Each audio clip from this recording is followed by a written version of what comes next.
బీహార్కి చెందిన 22 ఏళ్ల అమన్ తివారీ ప్రధాని నరేంద్ర మోదీని చంపేస్తానని ఈ పోటుగాడు అమెరికా ఇంటెలిజెన్స్ వర్గాలకు లేఖ కూడా రాశాడు. 22 రోజుల్లో మోదీని చంపేస్తాను, నాకు కోట్ల రూపాయలు డబ్బు ఇవ్వండి అమెరికాలోని సెంట్రల్ ఇంటెలిజెన్స్ ఏజెన్సీకి కనెక్ట్ అయ్యాడు. పోర్టల్లో కనెక్ట్ అయ్యాడా లేదా హ్యాక్ చేసి మెసేజ్ చేశాడో తెలియదు, కానీ మెసేజ్ చేస్తే ఆ message CIA central intelligence agency ఇండియాకి ఫార్వర్డ్ చేసింది. మోదీకి భద్రత పెంచారు. సరే, ఇది ఓకే. ఈ అమన్ తివారీని అలాగే వాడి ఫ్రెండ్స్ ఒక 2-3 పోలీసులు అరెస్ట్ చేశారు. అరే ఏమనుకుంటున్నావు రా భయ్, ఇది పాకిస్తాన్ అనుకుంటున్నావా, బంగ్లాదేశ్ అనుకుంటున్నావా? భారత్, ఇది భారతదేశంలో ఉన్నామనే విషయం మర్చిపోవద్దు. ఎవడైనా సరే భారతదేశంలో ఉండి భారతదేశం మీద కుట్ర చేస్తున్న దేశద్రోహులనే చీల్చి చెండాడుతుంది దేశం. మరి అలాంటిది స్వయంగా ఈ దేశ ప్రధానినే చంపుతానని అమెరికా ఇంటెలిజెన్స్ వర్గాలకు లేఖ రాశాడంటే వీడు మామూలుడా? ఏం చేస్తున్నాడు వీడు?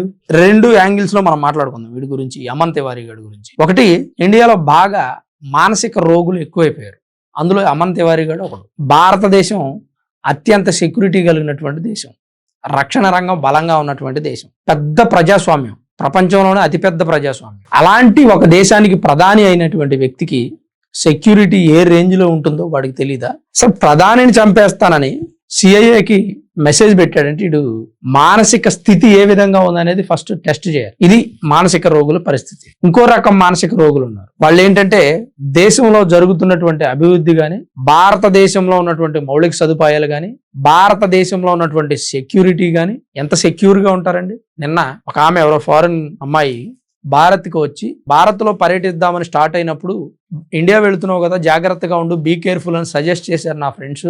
కానీ నేను భారత్ లోకి వచ్చిన తర్వాత తెలిసింది భారత్ చాలా సేఫ్ కంట్రీ, ఇక్కడ ఉన్న ప్రజలు చాలా ప్రేమగా మాట్లాడతారు, సాదరంగా ఆహ్వానిస్తారు. ఒక వ్యక్తి నాకు వాటర్ బాటిల్ కొనిచ్చాడు, తను చాలా పూర్, ముంబైలో. నేను వాటర్ బాటిల్ తీసుకునే వరకు నన్ను రిక్వెస్ట్ చేశాడు, అంత ప్రేమ చూపించారు నా మీద. బయట దేశాల్లో ఒక్కసారి మీరు చూడండి ఏం జరుగుతుందో. ఏ దేశానికి వెళ్ళినా తిరిగి వస్తామన్న గ్యారంటీ కూడా లేదు. ఇండియాలో అంత సేఫ్టీ ఉంది. ఇండియాలో ఎక్కడైనా ఒక మూలన ఏదైనా చిన్న సంఘటన జరిగితే దాన్ని రచ్చ చేస్తున్నారు.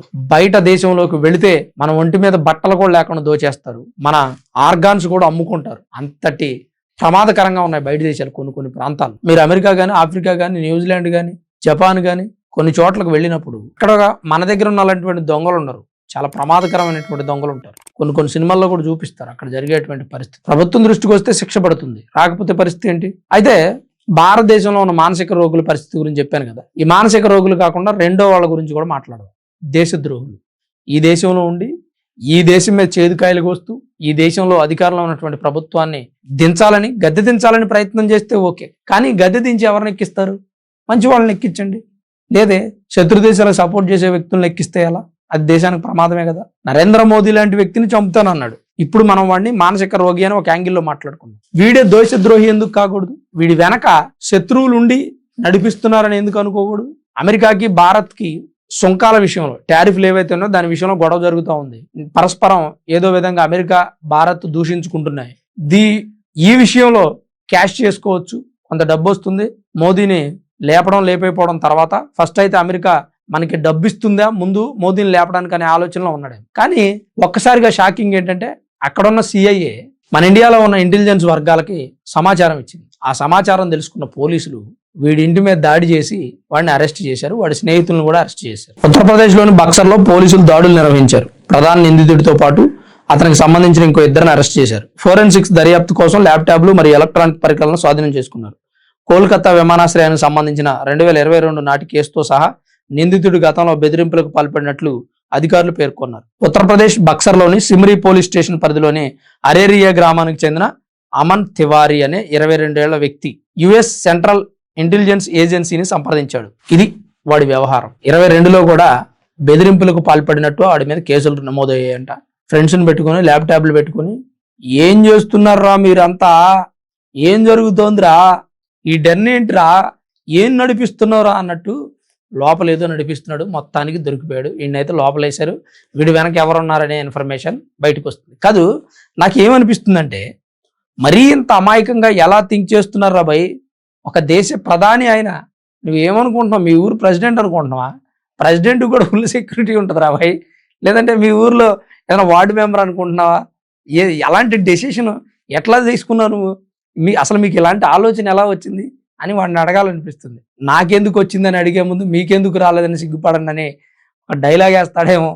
అసలు వాడి ఆలోచన ఏంటి, వాడి బ్రెయిన్ ఎలా ఆలోచిస్తుంది, ఎంతలా ఆలోచిస్తుంది? ఇలాంటి వాళ్ళందరినీ, మైండ్ సెట్ బాగాలేని మానసిక వికలాంగులందరినీ కూడా టెర్రరిస్టులు అడాప్ట్ చేసుకుంటారు. చాలా జాగ్రత్తగా ఉండండి ఫ్రెండ్స్.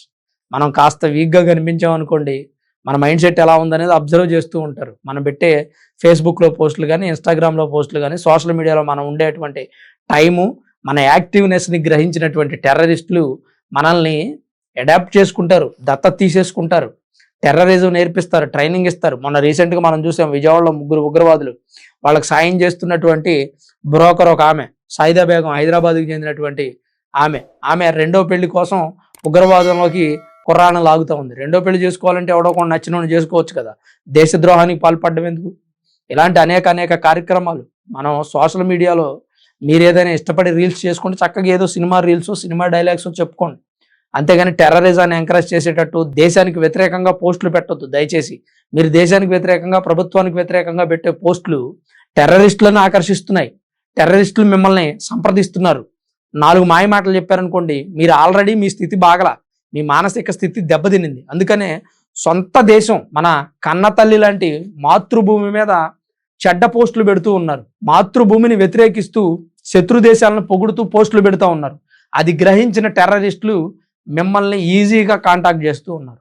ఇలా ఎప్పటికీ ఫేస్బుక్లో, ఇన్స్టాగ్రామ్లో, సోషల్ మీడియా యాప్స్లో ఎవడైతే దేశానికి వ్యతిరేకంగా పోస్టులు పెడుతున్నాడో, దేశంలో ఉన్నటువంటి ఈ హిందూ మతాన్ని అవమానిస్తూ లేదా హిందూ మతాన్ని కాపాడుతున్నటువంటి ఒక పార్టీ కానీ, ప్రభుత్వాన్ని కానీ వ్యతిరేకిస్తూ పోస్టులు పెట్టిన వాడి వెనక ఉన్నటువంటి ఆ ఇన్ఫర్మేషన్ అంతా పోలీసులు గ్యాదర్ చేయాలి. వాడి వెనక ఎవరున్నారు, అసలు వాడు ఎందుకు అలాంటి ప్రవర్తన చేస్తున్నాడు, వాడి మానసిక స్థితి మొదట బాగలేక సోషల్ మీడియాలో పోస్టులు పెడతాడు.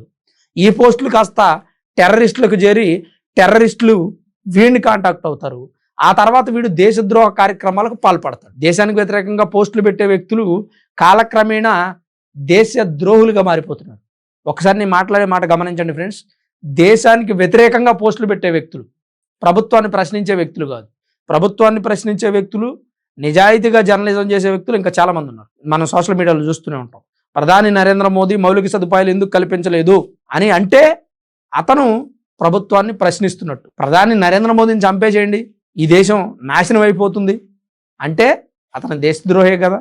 ప్రధాని నరేంద్ర మోదీని ఈసారి ఎన్నికల్లో దింపేద్దాం, వేరే వ్యక్తిని, దేశాన్ని బాగు చేసే వ్యక్తిని ఎక్కిద్దాం అన్నాడు అనుకోండి, వాడు ప్రశ్నించినట్టే. భారతదేశం నాశనం అయిపోయింది, బంగ్లాదేశ్, పాకిస్తాన్ బాగుపడుతుంది అని మాట్లాడితే వాడు ఖచ్చితంగా దేశద్రోహి. ఇలాంటి దేశద్రోహులు మన దేశంలో ఎక్కువ మంది ఉండటం అది మన దౌర్భాగ్యం. ప్రపంచ దేశాలు అట్లా లేదండి. ఆ దేశంలో ఉంటే ఆ దేశం గురించే మంచి మాట్లాడాలి. నువ్వు తిన్నా, పడుకున్నా, నిద్రపోయినా ఆ దేశాన్నే తలుచుకోవాలి. నువ్వు ఆ దేశానికి వ్యతిరేకంగా మాట్లాడితే ఉరే లేదా ఇంకేదైనా శిక్ష విధిస్తారు. కానీ మన దగ్గర అట్లా కుదిరి సావట్లేదు. మన దేశంలో ఉంటూ, మన తిండి తింటూ, మన భారతదేశానికి భక్తులుగా ఉండలేకపోతే పరాయి దేశాలకి మిత్రులుగా ఉంటున్నారు. ఇది మన దేశానికి పట్టినటువంటి జాడ్యం. మరి దీన్ని వదిలించాలి. ఇలాంటి అమన్ కుమార్ అనే వ్యక్తులు చాలామంది నివురుగప్పిన నిప్పులాగా మన దేశంలో తిరుగుతానే ఉన్నారు. మరి ఈ పోటుగాడు నరేంద్ర మోదీని చంపేస్తాడంట. వీడి మీద మీ అభిప్రాయం ఏంటనేది కామెంట్ రూపంలో తప్పకుండా రాయండి. అలానే వీడియో చూస్తున్న ప్రతి ఒక్కరూ లైక్ చేయండి. Thanks for watching this video. This is Ram signing off sunburn studios.